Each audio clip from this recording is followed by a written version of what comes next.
But 3 days and 200,000 miles into the flight, Mission Control did miss the significance of a cryptic message from the astronauts.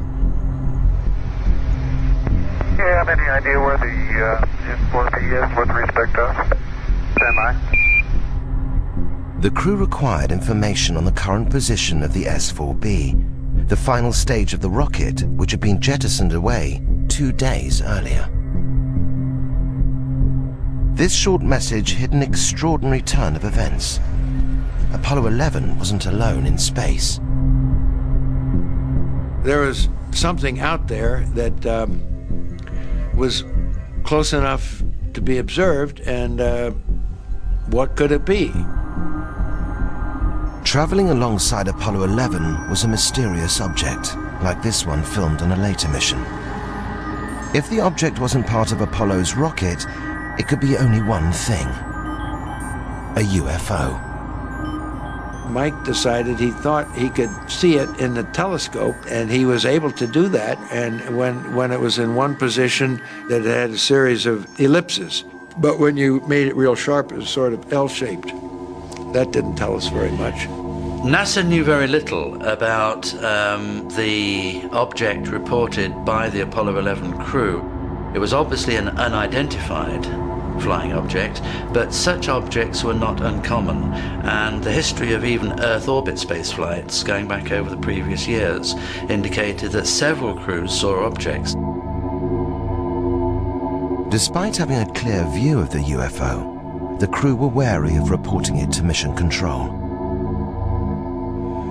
Now, obviously, the three of us were not going to blurt out, "Hey, Houston, we got something moving alongside of us, and we don't know what it is. You know, can you tell us what it is?" We weren't about to do that, because we know that those transmissions would be heard by all sorts of people, and who knows what somebody would have demanded that we turn back because of aliens or whatever the reason is.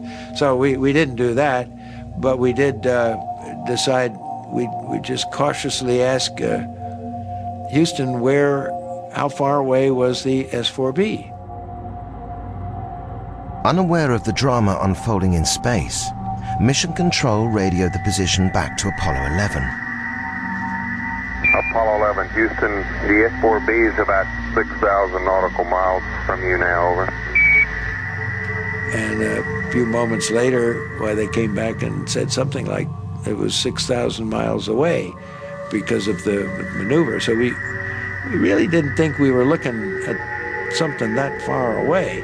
So we decided that after a while of watching it, it was time to go to sleep and not to talk about it anymore until we came back and debriefing.